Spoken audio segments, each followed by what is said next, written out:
তুমি কি কখনো ভেবেছো যে মানুষটা একসময় তোমার হাসির কারণ ছিল, তোমার প্রতিটি কথা আগ্রহ নিয়ে শুনতো, আর সে তোমার মেসেজ দেখেও উত্তর দেয় না? যে একসময় তোমার পাশে থাকতে উদ্গ্রীব থাকতো, আজ তার মুখে সবসময় একটাই কথা, ব্যস্ত আছি। হ্যাঁ, মানুষ বদলায়, কিন্তু সবসময় সেই বদল তোমার দোষের জন্য নয়। মানুষের মন, চাহিদা, পরিবেশ সবকিছু ধীরে ধীরে পাল্টে যায়। যদি তোমার মনে হয় কেউ তোমাকে আর গুরুত্ব দিচ্ছে না, প্রথমে কষ্ট লাগবে, স্বাভাবিক। কিন্তু কষ্টে ডুবে থাকার চেয়ে বুদ্ধিমানের কাজ হলো নিজেকে সামলে নেওয়া। আজ আমি তোমাকে বলবো দুইটি শক্তিশালী কাজের কথা, যা তোমাকে তোমার মর্যাদা অক্ষুণ্ণ রাখতে এবং মন শক্ত করে এগিয়ে যেতে সাহায্য করবে। দূরত্ব বজায় রেখে পর্যবেক্ষণ করো। সম্পর্কে সবসময় তাড়াহুড়ো করে সিদ্ধান্ত নেওয়া ঠিক না। কেউ হঠাৎ তোমার থেকে সরে যাচ্ছে মানে যে সে খারাপ বা তুমি ভুল, এমনটা নয়। মানুষের জীবনে অনেক সময় এমন মুহূর্ত আসে যখন তাদের মনোযোগ অন্যদিকে চলে যায়। হতে পারে সে নতুন দায়িত্বের মুখোমুখি হয়েছে, পড়াশোনা, কাজ, পরিবারের বা অন্য কোনো গুরুত্বপূর্ণ বিষয়ে সময় দিতে হচ্ছে। হতে পারে সে নিজের ভেতরে মানসিক চাপ, উদ্বেগ বা অজানা ভয় নিয়ে লড়ছে। আর এটাও হতে পারে যে সে সত্যি আর তোমার সাথে আগের মতো থাকতে চায় না। কিন্তু এই সবকিছু জানার আগে সবচেয়ে বড় কাজ হলো দূরত্ব থেকে শান্তভাবে পর্যবেক্ষণ করা।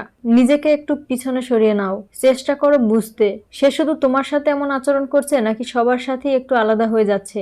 দেখো সে অন্য বন্ধুদের সাথে আগের মতো কথা বলছে কিনা, সে কি মেসেজ, কল বা দেখা করার ক্ষেত্রে সবার জন্য সমান ব্যস্ত, নাকি শুধু তোমার জন্যই উদাসীন। কখনো কখনো কারো ভেতরের যুদ্ধ বাইরে থেকে বোঝা যায় না, তারা হয়তো এমন কিছুর মধ্যে আছে যা তারা এখনো কাউকে বলতে পারছে না। আবার অনেক সময় সত্যিটা সোজা, তারা আর তোমার সাথে সেই জায়গায় নেই যেখানে আগে ছিল। সবচেয়ে গুরুত্বপূর্ণ বিষয় হলো কোনো সিদ্ধান্তে পৌঁছানোর আগে নিজের আবেগ নিয়ন্ত্রণে রাখা। তোমার মন হয়তো চিৎকার করে বলবে না, আমি উত্তর চাই এখনই, কিন্তু তাড়াহুড়ো করে চাপ সৃষ্টি করলে সম্পর্কের ভাঙন আরো দ্রুত হয়। মনে রেখো, কেউ যদি সত্যি তোমার জীবনে থাকতে চায়, ব্যস্ততার মাঝেও সে তোমার জন্য সময় বের করবে। একটি ছোট্ট মেসেজ, একটি ফোন কল অথবা একটি কথা, আমি তোমাকে ভুলিনি, এই ইঙ্গিতগুলো তারা দিবে। কিন্তু তারা যদি না চায়, তবে হাজার চেষ্টা, বোঝানো বা দোষারোপ করেও তাদের তোমার জীবনে ধরে রাখা সম্ভব নয়। তাদের ইচ্ছার বিরুদ্ধে কারো উপস্থিতি চাওয়া মানে শুধু নিজের শান্তি নষ্ট করা। তাই দূরত্ব রাখো, তাকে নিজের জায়গা দাও। তোমার সময় ও শক্তি এমন কিছুর পিছনে নষ্ট করো না যা হয়তো আর তোমার জন্য নয়।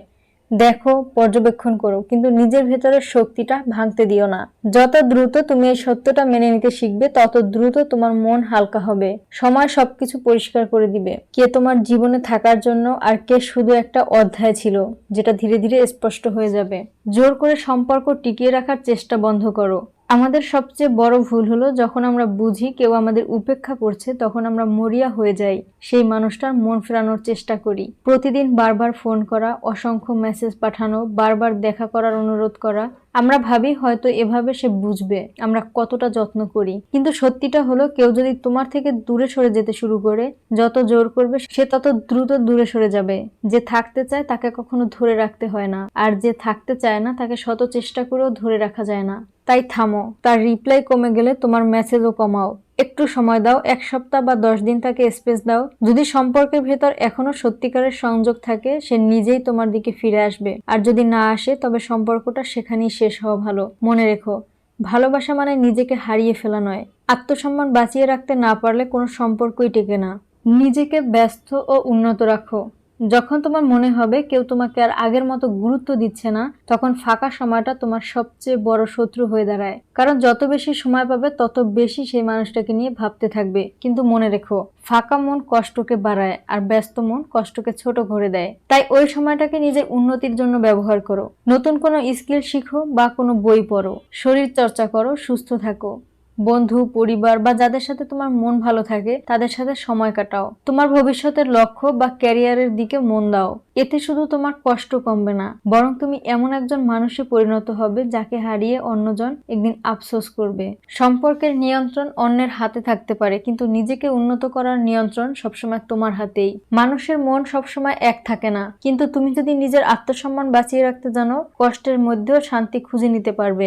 মনে রেখো, যে তোমার জীবনে থাকতে চায় তাকে ধরে রাখতে তোমার আলাদা কোনো চেষ্টা করতে হয় না। সে থাকবে কারণ সে থাকতে চায়। আর যে যেতে চায় তাকে আটকানোর চেষ্টা শুধু তোমাকে ছোট করে।